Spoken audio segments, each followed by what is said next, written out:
masterclass, man. Good evening, everybody. Welcome back to Mussar Mondays. It's been a couple of weeks since I've been here, and I want to thank, before we begin, I want to thank my brother for so loyally and beautifully covering for these Mussar Monday classes. And today we're going to discuss an all-new topic to Mussar Mondays. And the topic is Noseh be'ol im chaviro, and that is carrying the burden with our fellow. Welcome, Camden. Welcome, Davida. Thank you for joining us. Camden's in Jerusalem. There we go. Live from Jerusalem. Okay. Noseh be'ol im chaviro. What's Noseh be'ol im chaviro? It means to carry the burden of your fellow. Now, if you don't have the Mussar Monday sheets, the Midah sheets, you're welcome. I've emailed them out. I can make copies after class. You can have a Midah worksheet. You can work on it on each Midah. Hopefully we'll be able to work on each one. But let's talk about life. You know, the biggest challenge that we face in this world that we're living in today is ourselves. That's the biggest challenge we have. We are our biggest challenge. You know why? Because we love ourselves so much, hopefully, if we're healthy, we love ourselves so much that we don't realize the other people around us. And even if we do realize the other people around us, we realize them only in the way that they relate to us. But what's about another person who has their own experience that we're not familiar with? How do we relate to that? Someone has a joy. Someone has a sadness. Someone has an illness. Someone has a victory. How do we deal with someone else's success in the sense of feeling their challenge when it's a challenge, their sadness when it's a sadness, their joy when it's a joy, right? And every experience, the idea is we are too self-centered and too self-focused, and that's the challenge. We talk about kindness. We also touched on this. We talk about kindness. We only relate to kindness in the way that I want to do something. So I want to volunteer, so I can volunteer. But what are their needs? Not what I want to do. What do they need? That's two different things. Even if you can't provide it, at least understand it. So when we talk about Noseh be'ol im chaviro, means carrying the burden with your friend. Carrying their burden with them. This comes from the Mishnah in Pirkei Avot, in Ethics of Our Fathers. And one of the 48 ways is carrying that burden with someone else. If you want to maximize life, you want to really know what it means. You know, I was just talking to a young man last night, and we were talking a little bit. He's in the dating scene, or soon to be beginning in the dating scene, and he was a little bit confused about some of the things he was interacting with this young woman he was dating. So I said to him, "You don't understand." He says she operates by emotion. I said, "Who are you talking about? The entire race of women?"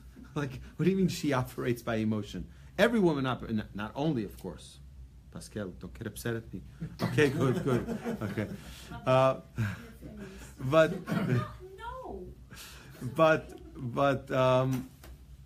not only by, but more by, I was trying to explain something. I said, listen, God willing, one day you'll be married and your wife is going to kvetch about her job. She doesn't like how her employer, her boss, always calls on her last minute. She asks him 17 times during the day, do you want me to call this? Do you want me to do that? Do you want me to, right? Constantly. And 20 minutes before she's ready to leave the office, he brings her a whole pile of all the things that she asked. Now, I want you to do it before you leave. She gets so frustrated and so upset, and she comes home with a full list of complaints about her boss to her husband. And here you are, I'm talking to this individual, and she comes home and starts kvetching. What are you going to tell her? You know what he said? Quit the job! I said, it's exactly the wrong thing to say. That's exactly the wrong thing. I don't consider myself an expert in marriage counseling or in understanding how to be a good husband. I try my best. I work at it every day, right? And my wife is not a difficult woman at all. She's an amazing person. And by the way, today's her birthday. Happy birthday! Happy birthday! Right. So, the biggest challenge that men have, even more than women, is that they don't understand how to get out of themselves. Don't solutionize. Understand what they're going through. They're not stupid. They're not dumb. They know what it means to quit a job. They don't need, oh, Mr. Genius male is going to solve all the problems. Quit the job. Thank you. Oh, I couldn't have thought about that myself. That's not why she's bringing it up. She's bringing it up because she wants you to be there with her.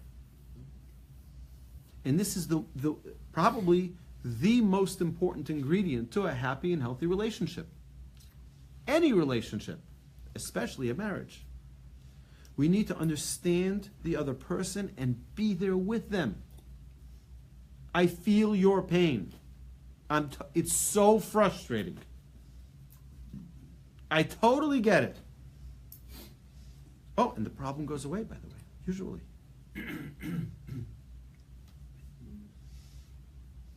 Right? So we have from all in every situation we're in, understand what the other person is going through.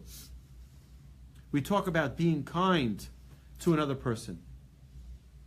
We have to be kind by understanding what their lackings are.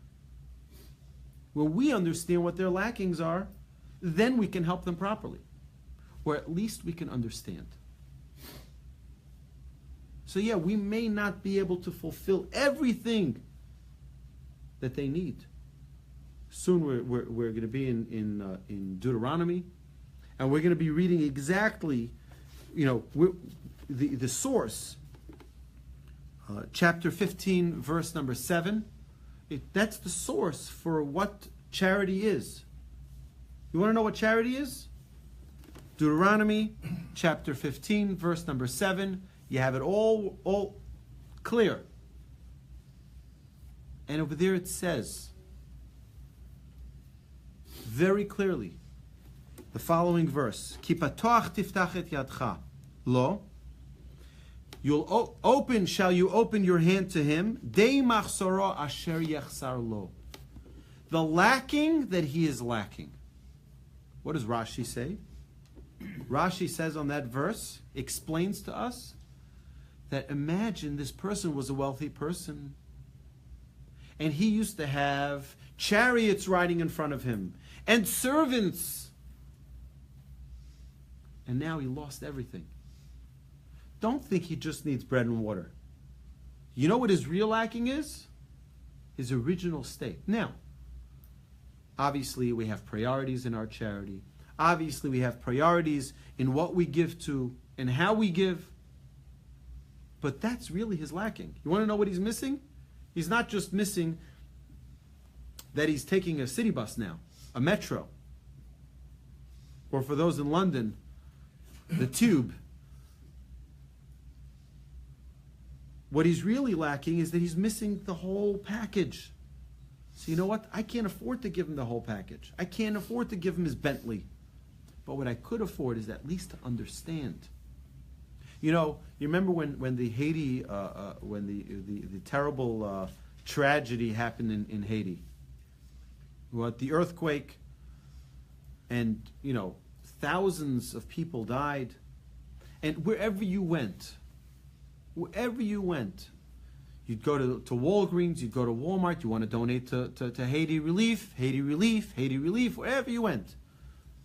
So I asked a bunch of people, did you give something? I had all these people on the line behind me. What do you expect? Of course, I had to. I gave $1, I gave $2, I gave $5. Does that mean feeling someone else's pain? It doesn't mean feeling someone else's pain. You don't have to give to feel someone else's pain. You can be in your home and cry and feel for them. Feel their pain. You may not be able to fulfill them. You may not be able to return their lost family members, but you could cry with them. You can feel their pain. That is noseh be'olim chaviro. Carry the burden with your friend. So, the medicine for one's selfishness is this trait. This trait. Someone who's selfish, you want to cure it? Start thinking about other people in the way of feeling their pain. What are they experiencing right now? By the way, you can do this anywhere. You don't have to be in the bank and someone rushes in, says, I'm rushing, or you're at security in the airport and someone's rushing. My flight is leaving in 6 minutes. Can I skip the line, right? So you're like, sure, go. Some people even, feel what that. Don't just say yes. Of course, say yes. Let them go. Unless you're going to miss your flight. But feel their pain. Oh, I can't imagine the stress they're going through. It's a simple thing, right? Look around the room here. Everybody has something they need. Everybody has something that they're lacking. Try to figure out what that is. For one, it might be a good word. For one, it might be an encouragement. For one, it might be a smile. For another one, it might be, someone needs to tell them something the right way. Someone needs to cheer them up. Everyone has something. If someone needs a compliment, you really write nicely, right? A small compliment could go so far, but feel what someone else is going through. And the more we master this trait, the stronger we become. The bigger we become, the better we become. Okay? So sharing someone else's burden is the greatest form of selflessness. Because you're not thinking about yourself. You're thinking about someone else. Think about what they're going through. So, I'm trying to think which.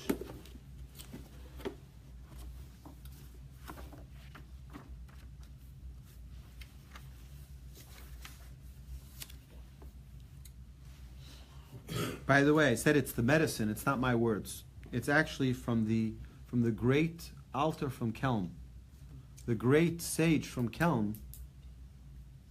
Not Chelm. You look at me like, oh, he's going to tell me one of those jokes about Chelm. No, this is Kelm, right? You know what they say about the people from Chelm? There was a broken bridge, and people were falling and getting hurt. So you know what they did? They built a hospital right under the broken bridge. So when they fall, they should be right in the hospital. Instead right? of fixing the bridge. That's Chelm. Right? Instead of fixing the bridge, they just put the hospital right under the bridge. Right? But this is Kelm. Kelm built unbelievable Torah giants. There was a story told about one of the students from Kelm who was waiting. Not Chelm, at Kelm with a K. And he was waiting at the train station. And he was in the middle of looking in his book, his Torah book, that he was studying and reviewing. And he heard a noise. He turns to the side to see if the train is coming. And then when he straightened his head, he says, "Oi, if I would have been in Kelm, they would have given it to me over my head for that. What do you need to turn? You're going to make the train come faster? It's your curiosity. You need to turn your head? You're standing in synagogue, right? And someone behind you says Kaddish. Everybody turns around. What do you need to turn around for? Right? What do people need to turn around for? It's people curiosity, and people want to know, and people want to yenta, and they want to talk. It's like, the Alter from Kelm raised Torah giants, people who were delicate, understanding. He says, this is the medication for someone who's completely self-absorbed. Understand someone else's situation.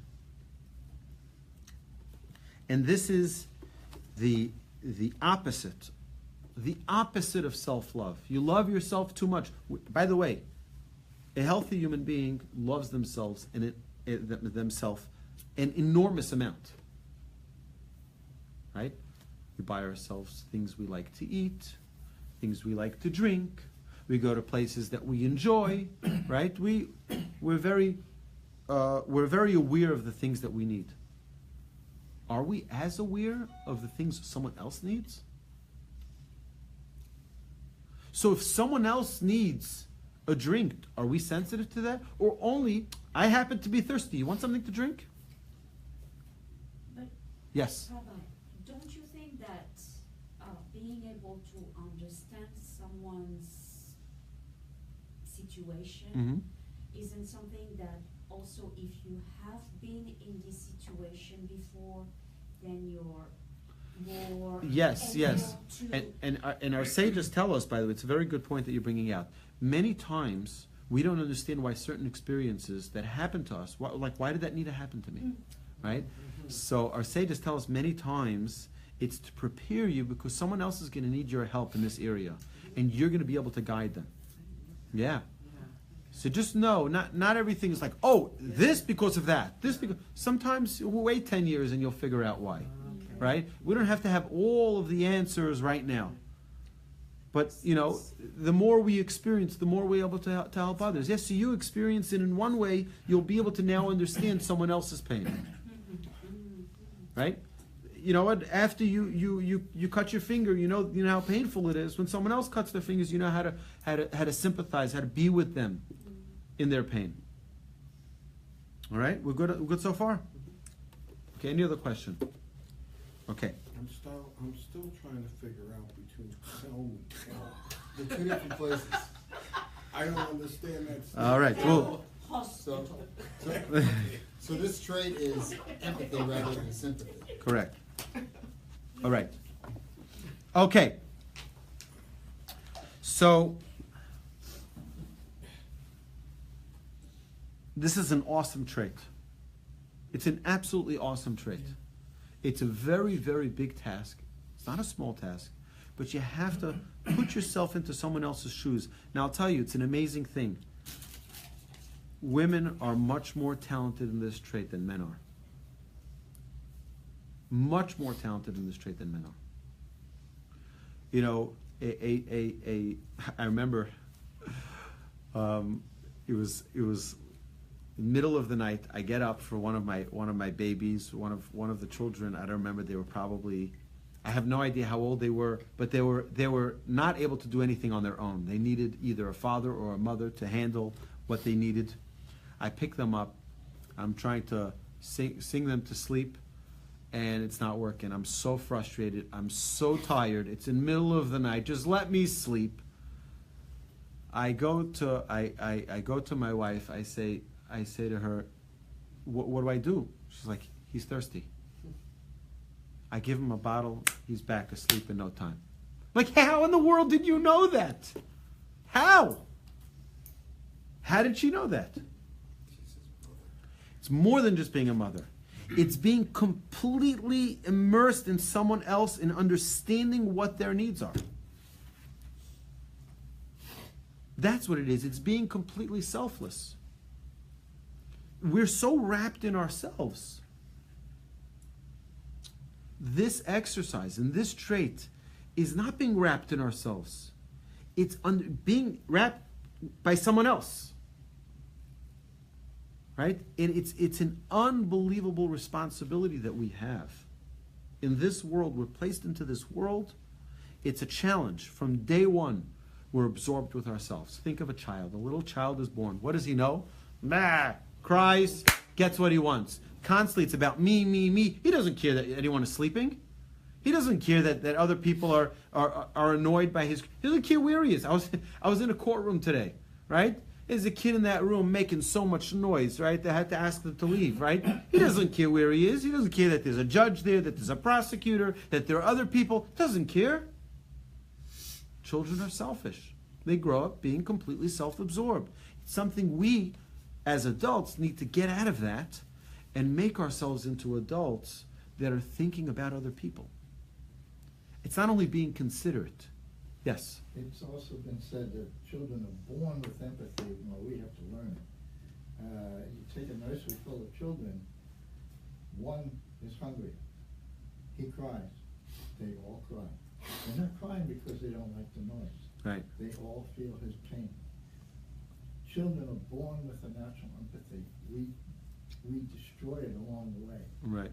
And that's a good point. And It's a very good point. The other thing I wanted to say is, don't let being a man be an excuse not to strive for the same empathy. That's that- true. that It's a good point. other people have. We get so caught up in ourselves. We get so caught up in ourselves that, okay.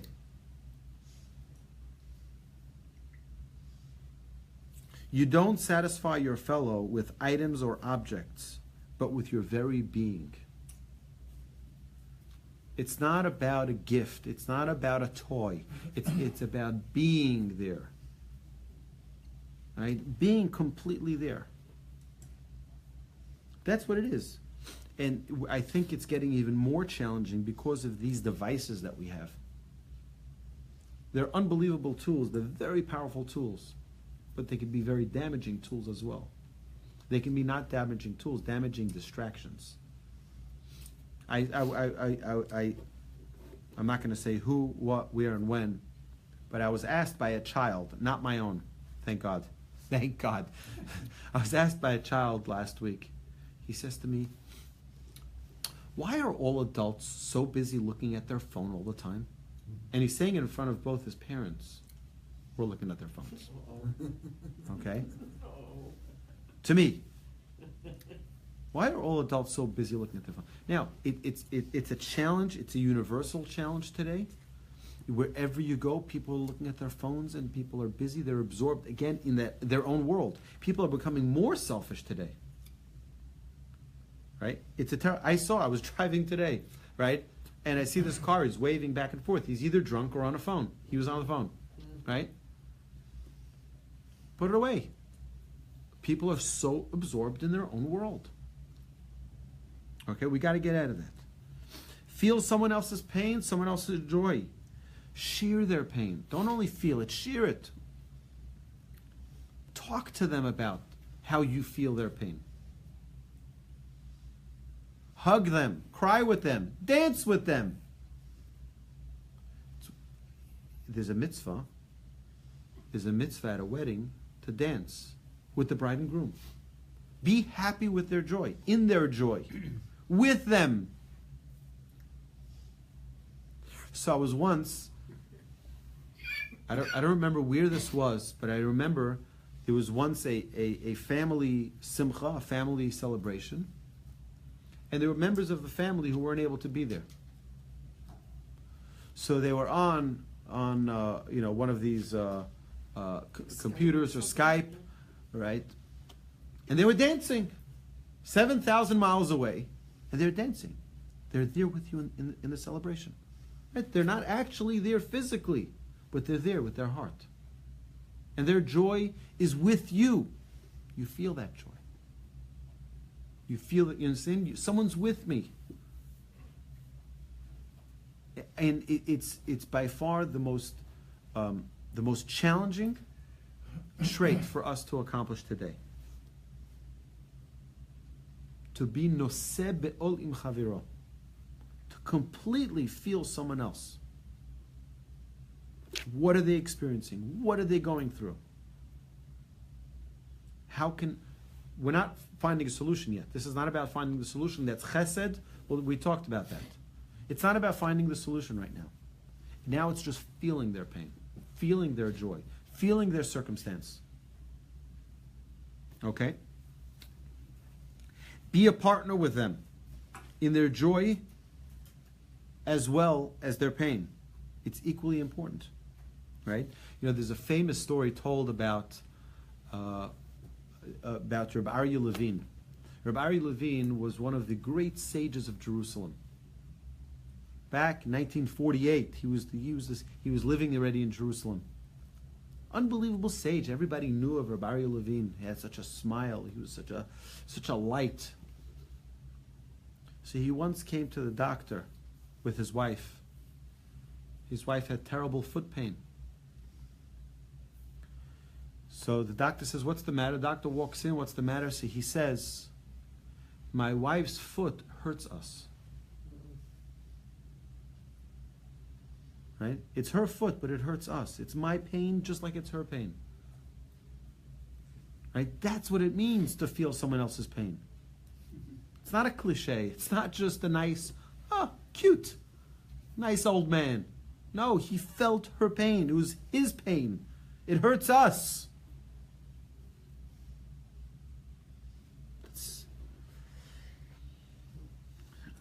Anybody who has aspirations to perfect their character trait needs to work on this trait.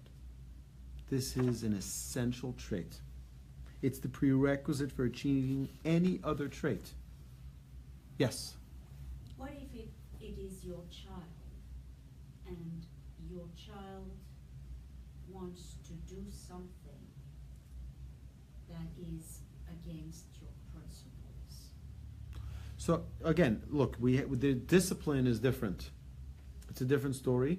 We have to know what's right and what's wrong, and when is the right time for certain things. It may be the right thing, but at the wrong time. It may be the wrong thing at this time, the right thing another. You know, there's many different answers to specific educational questions, but we still have to feel their pain. You know what? It hurts me that I have to say no. It really does. I know you want it. I want it too, but it's just the wrong thing. Okay. Right? There's nothing wrong with being there with them. I understand what you want. Mm-hmm. I would want the same thing. But as your parent, I'm telling you it's the wrong thing, and I don't allow it. That's fine. But at least you're there with them. Mm-hmm. Not just in words, by the way. Okay? Feel as one with the other by living and feeling with every fiber the event of another person. Okay, so someone is making a wedding. Someone is making a bar mitzvah. Can't be there. For whatever reason. You weren't invited. Doesn't make a difference. Whatever it is. Feel their joy. Feel their pain. By the way, it's very easy to do this. You can do this today. Think about this, okay? Think about, we have today terrible, terrible tragedies that we see going on in the world. A terrorist attack in Manchester. Now, no, back a month and a half ago, 2 months ago, whenever it was. Yeah. Right? Terrible, terrible tragedy. So we say, we have to kill these terrorists. We got to get rid of them. Right? Security, guns, no guns, yes guns, whatever. People get carried away with other things. Do you know how to work on this trait with such a story? Think about one of those children. Think about one of those parents. Put yourself into their shoes. They're so excited. They're going to a concert. Right? Imagine the excitement when they got that ticket. I'm going to this concert. And they call their friends and there's all this excitement. And they're finally there. Put yourself in their shoes. And they're dancing and they're singing and they're there with all their friends and they're taking selfies and they're taking... Put yourself in their shoes. And then a tragedy happens. Forget the terrorist for a second. Forget the right and the wrong. Do we understand what's going on with other people? Some people will never be able to walk. Some people will never be able to talk again. Some people will never be able to smile again. Some people lost their children, will never be able to see them again. Some people lost their parents. Right? So before we start getting angry at the terrorists and at ISIS and the governments and this and that and all the mistakes that everybody made, and everyone trying to, make it a political point for their side, we could sit there and cry. Cry. These people will never be home again. You hear of a terrorist attack in Israel. There should never be another one. Right? Just last last Friday, not this week, the week before. A young Israeli soldier, a young girl, right before Shabbos, was murdered by a group of Palestinians. Imagine this young, beautiful lady will never go home again. Her family will never see her again. I mean, we're all human beings. We can all feel this. We can feel their pain. This is an easy exercise. It's an easy exercise. You can open up any newspaper and read any story. It's a workbook on how to feel with someone else, whatever that burden is, the burden of joy and the burden of sadness. I know when I read about this girl who was killed, I mean, she was my daughter's age, and I could just feel the tears welling up. Yeah, yeah. If you... But it should also happen if we don't have a child that Yeah, age. but It helps it even more. right, There's no but question. If I had a child that age, I could really relate. That's right.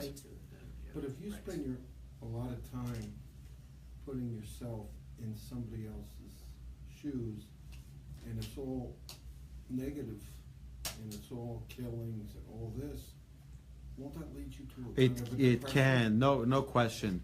That a person...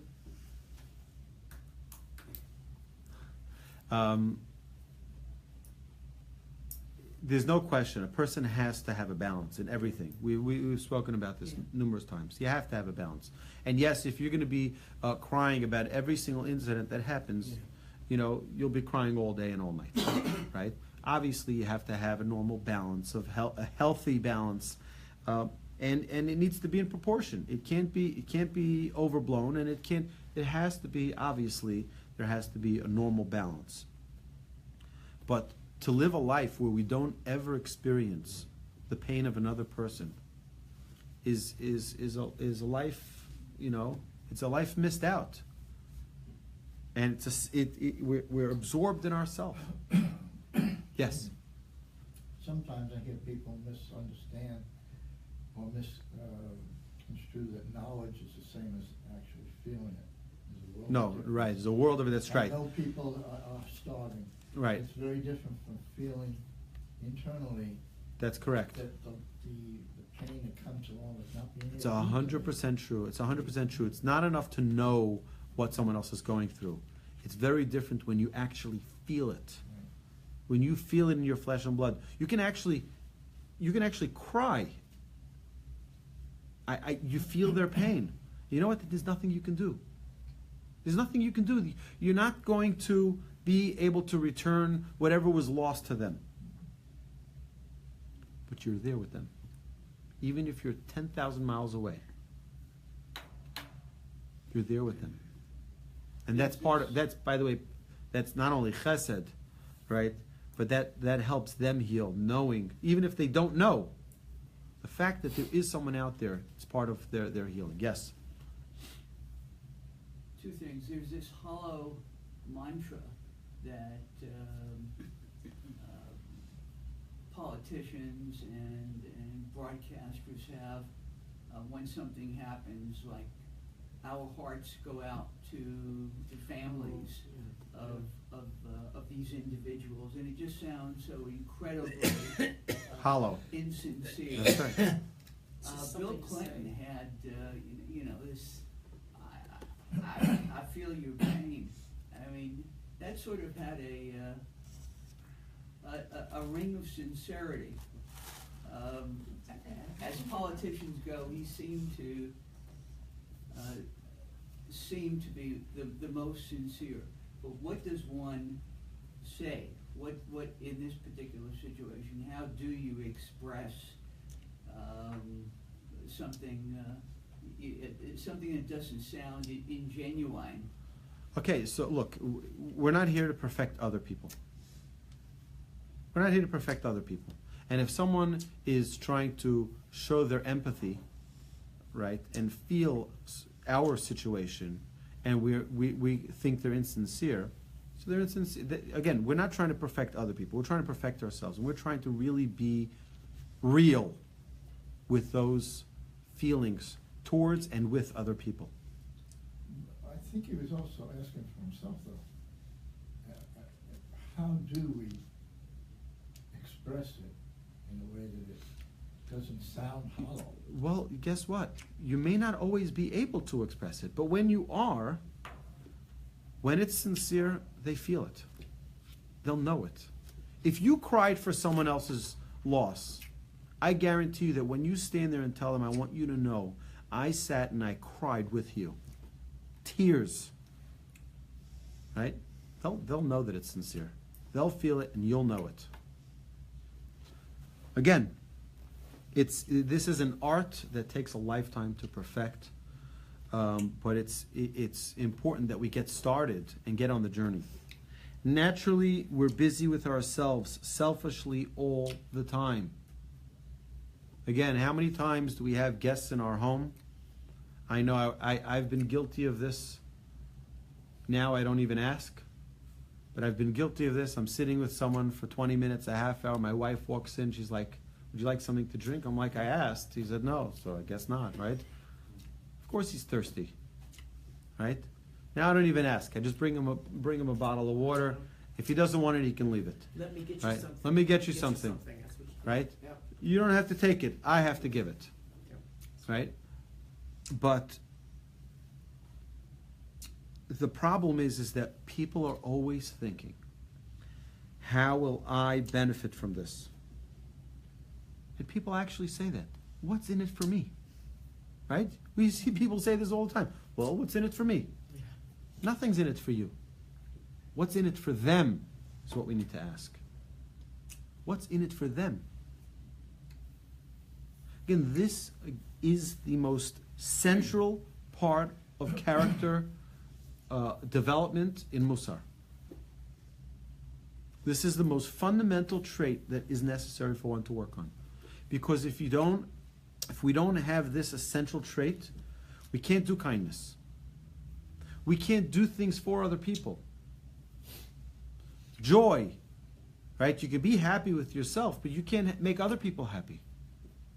If you don't feel anything outside of your own globe, your own world, there's no way for you to help anybody else out, ever. So, for this trait, we must uninstall the way of thinking that it's all about me. What's in it for me? What's my benefit? And people think like that. People think like that all the time. And they're not even shy about saying it. What's in it for me? You can't tell me what's in it for me? I'm out. How about it? What's in it for you? For you, it's good for me. It's an amazing thing how sometimes people will their compliments are calculated by how it's going to benefit them. Right? Their comments, it's all about how can I, it's scoring a point. They can't just say thank you. Just say I love you.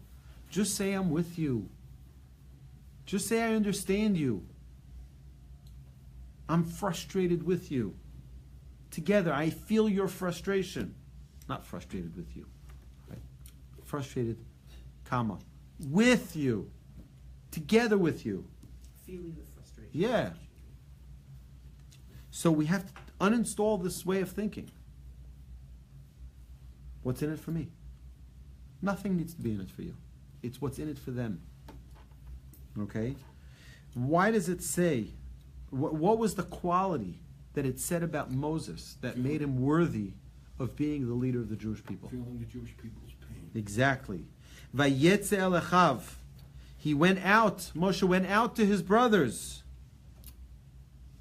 And then it says later on again, Vayetze Moshe. And Moshe went out, Vayar b'sivlosam.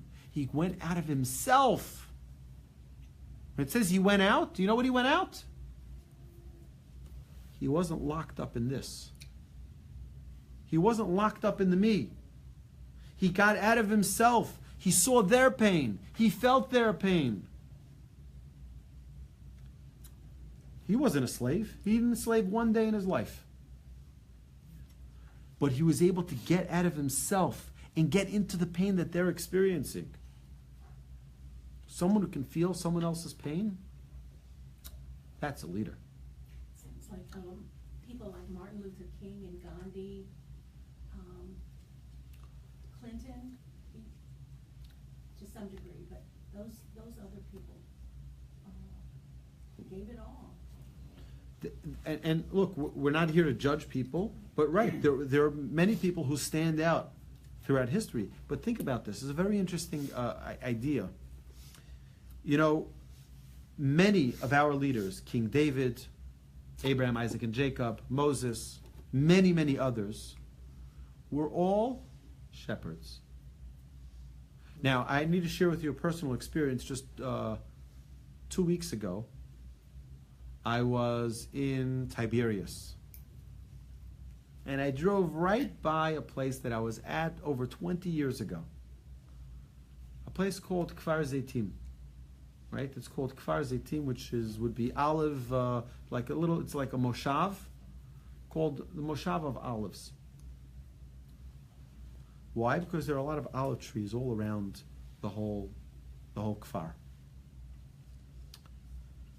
So, the village of olives. So I went there with a friend of mine. We were in the Tiberias area over the summer. He says, I have a relative here who's a shepherd. I want to go visit him. I said, no problem. We'll go visit him. So we go there. And right when we got there, I learned one of the greatest lessons about leadership. So the father, the shepherd, is coming with all of his sheep, with all of his goats, with all of his animals. They're all coming. He had a donkey. It's an unbelievable. He had a donkey that would go out with him that had all of his books. He'd go out with his Chumash, and he'd go with his Rambam, and he would go with the Shulchan Aruch, right? With all of the books, and he would go out into the field, and while they were out to pasture, he would sit and learn in the shade of the donkey. He would take out the book, and he would learn Torah. And then sometimes, because of the heat, the incredible heat, he would fall asleep in the heat. When he would wake up, he has no idea where his sheep are. They kept on going. See, he had a shepherd dog. And the dog would go and bring him all back. It was amazing. So now when I got to their house, it's an amazing thing. So I said, where's the like the stable, right? I don't know what you call them, for the pen, right? Where they all. So the son was showing me around. It might have been our fault, but the son forgot to prepare all of the water for the animals. And when the animals come back, they're so thirsty. And the father came back, and the water wasn't there. We were just standing there and watching. And the father was yelling at the son,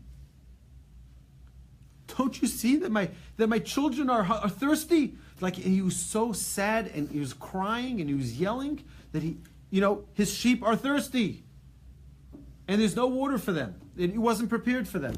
That was that son's job, to feel their pain. They're a bunch of sheep. Yeah, if you want to be a leader, you look at the leaders. They're all shepherds. If you're able to have this sensitivity for your animal, you're able to have the sensitivity for your people.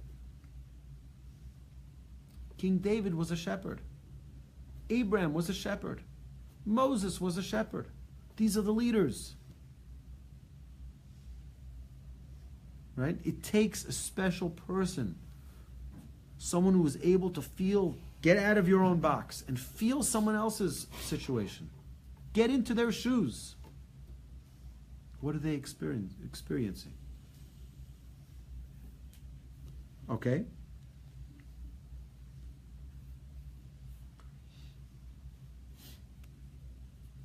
So I have here in my notes an amazing story from the great Rabbi Yerucham Levovitz. Rabbi Yerucham Levovitz was my grandfather's teacher. My grandfather had said about his teacher that he considered his life beginning from when he met him. That's when his life began. right? He met him when he was, I think it was either 17 or 19. I always get mixed up between the two, with two ages, but either 17 or 19 years old. When he came in, the other students asked him, "So how old are you?" Was this the Rosh Hashiva? The Rosh Hashiva himself didn't say. He was the head of the yeshiva of Mir. This rabbi. Yes, Rabbi Yerucham Levavitz was the head of the yeshiva of Mir, the spiritual leader. And so when my grandfather came in as a young student to learn in the Mir yeshiva in Poland, so one of the students asked him, "So how old are you?" So he said his age, 19 years old. So they all started laughing. So like, well, what's so funny? He said, "Well, this one is 6 months old, and he's 3.5 years old, and he's 2 years old." It's like, what's going on? Yeah, that's when they came to the yeshiva. Till then, they were living, they were existing. And now, once they're in the yeshiva, they felt they began to live a purposeful life, a meaningful life, an understanding life. So my grandfather, he came in, I believe it was a Tuesday or a Wednesday, and he saw the mashgiach, Rabbi Yerucham, and Rabbi Yerucham, was a very simple person, very, very humble person. And a few days later, he saw him a couple times. He welcomed him, made sure he had everything he needed. Another thing my grandfather said was that he walked in. So one of the students came out. He says, "Oh, it's so great to see you," right? And he's, "What's your name? Where you from?" Da-da-da. The next guy comes out. He's like, "Oh, it's so fat." He's like, "Do they all know me?" Right? What's? And then he realized that this was the education they got. That when you greet someone, you greet them with a smile, with a countenance, right? You make them feel comfortable. Do you need something to drink? Do you need something to eat? Everyone was caring and concerning for his needs. That was the place. It wasn't a place of just come sit and learn. It was come change who you are, become a better person. So Friday night, a few days later, they're about to welcome in the Shabbos. My grandfather is sitting in the yeshiva, prayer hall, with all the other students, and he sees somebody sitting in Rabbi Yerucham's seat. Someone sitting in his seat. So he goes over to someone and says, we should go get that person, take him out of the rabbi's seat. He said, no, that's him. What do you mean that's him? It looks like on Shabbos he had a glow about him. He looked like a different person. You couldn't recognize him. And my grandfather wasn't a crazy person, right? You could not recognize him between Shabbos and a weekday. Two different people. He had a glow, a countenance, a brightness on Shabbos. One Shabbos, he looked like he was dead. He looked lifeless, pale, frail. So the students came over to him and they said to him, "Is everything okay?" He said, "Something very terrible happened. There was a Jew who was not only a non-believer in God, but did terrible things against other Jews who believed in God. He did evil things throughout his life." He said that person, who actually lived in Germany, passed away. I just heard today that he passed away. So they're like, what's the problem? He's a bad guy, so he's gone. What's the problem? He says, the Torah tells us that every Jew is a brother. My brother is standing in front of the heavenly courts, and what's he going to say? What's he going to answer for himself? He's not going to have anything to say. I'm terrified for him. Here you have a righteous Jew, one of the holiest Jews to live in his generation, who was worried about an evildoer, a no-goodnik, in another country who passed away. You know why? Because he knows how to take himself out of himself and feel someone else's pain. Feel someone else's situation. It's not about me. It's getting into someone else's shoes. Understanding someone else's plight. So I have here in my notes actually that it's not sympathy or empathy. It's understanding. Understand their situation. Okay? Don't try to fix it. Feel it. So we mentioned before, in marriage, men try to fix it. Don't try to fix it. Just be there with them. Feel their experience. Feel what they're going through. The 39th way that we talked about in the 48 ways was about feeling someone else's pain. If we want to maximize our life, this is one of the essential tools to maximizing life. Getting out of our little cage, out of our nest, and seeing what someone else's world is like. Feeling someone else's situation. It's interesting, I have here in my notes. I know this story from someplace else, but I see it here in my notes from my great-grandfather. That my great-grandfather was one of the students came into his room and he was dancing, all alone. Just asked him, what are you dancing? He said, I have a student who's getting married in another country and I can't be by the wedding, right? He's getting married right now. I'm dancing right here with him. I'm feeling the joy. Alone in his room. Right? That's feeling someone else's situation. I'm happy with them. I'm sad with them. I cry with them. I feel with them. I'm hungry with them. You pass by, you see homeless people, right? Don't just say, oh, I hope they don't come to my car. Right? I hope they don't knock on my window asking me for...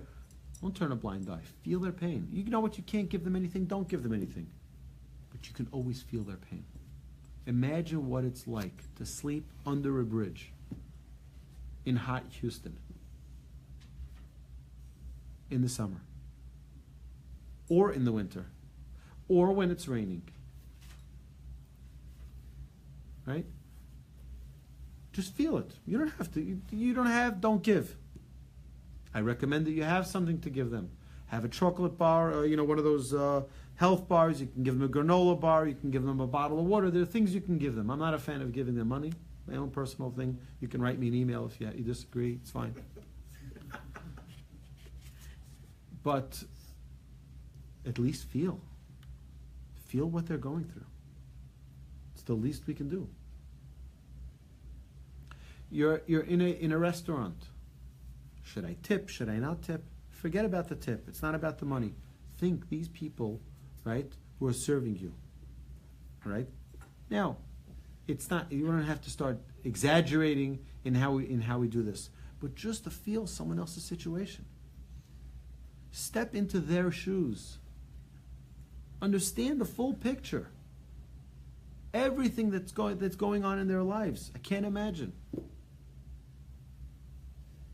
All right?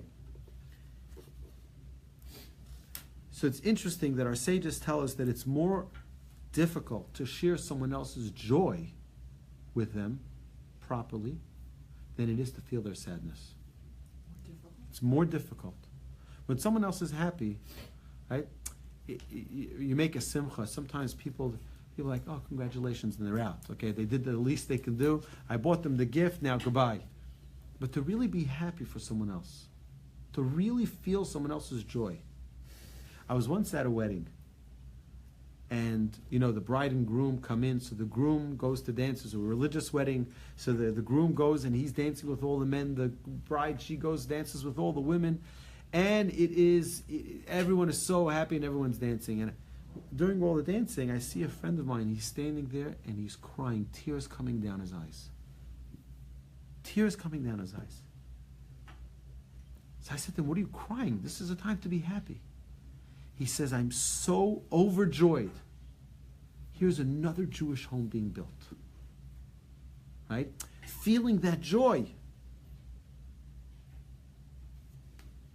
Getting into someone else's, this is unbelievable. Think of it, it's two worlds coming together. Really, most people dancing have the joy. They like dancing. You feel the joy of the bride and the groom. You feel the joy of the parents. I want to share with you, talking about a wedding, we're talking about happy times. I want to share with you an incredible story I heard from my brother. And we'll end with this. Next week, God willing, we'll continue this topic. An amazing story. I think I've shared it before. If I did and you heard it, I apologize. Please accept my apology. But an absolutely amazing story. There are two Jews walking at the Kotel, in the Kotel Square, heading towards the Kotel. It's 2 or 3 o'clock in the morning. One is I'm not going to say any names. One is a multi-billionaire, and the other, one is a multi-billionaire in dollars, and one is a multi-billionaire in kindness. All right? One has a big organization that helps people who are sick, who helps people who need rides to the hospital. It's all free. It's all volunteers. People who need, it's like a JFS, that just gives and gives and gives. It's an unbelievable organization in Jerusalem. They loan free wheelchairs to people and all the necessities that people who are in need require. And this billionaire, they're walking together. They're walking towards the wall, and it's late at night. There are very few people there. There are always people there, but very few. And they see a person in front of them standing by the wall and crying and crying and crying. So they look at each other and they said to themselves, if what he's crying about is about money, you take care of it. And if what he needs is health, and he needs a doctor, or he needs money, or he needs any type of assistance, technical assistance, you get it.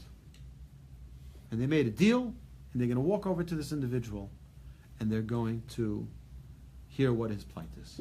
He's crying so fervently at that wall. So they walk over and they say to him, so, we see you crying and crying and crying. Would you tell us, please, what's the trouble? What's the matter? Is it health? Is it a loss? Is it money? What is it? Tell us what it is. He says, no, you totally don't understand.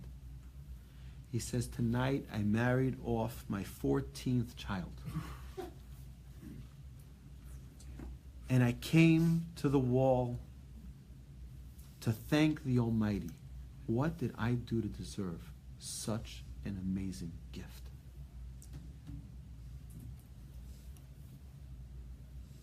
Wow. What did I do to deserve such an amazing gift? And I'm here to thank God. Right? That's also a form of feeling someone's joy. What's going on? Share it with me. I'm here to listen. Right, but that's something. All right, my friends. Thank you for joining us online. We have people here from Chicago, from New Jersey, from Israel, from England. A lot of people. From Israel, another Israel. From Muncie, from Houston, that's right. From Rhode Island. Thank you, Peter. It's so nice to see you. Oh, another person from London. Look at this. Fantastic. It's great to see you all. Thank you for joining us. If you like this class, you can click like. And if you didn't like it, maybe someone else will share it. Share it on your Facebook page. Here we go. Have a wonderful evening. Thank you so much for joining us. Looking forward to seeing you next week.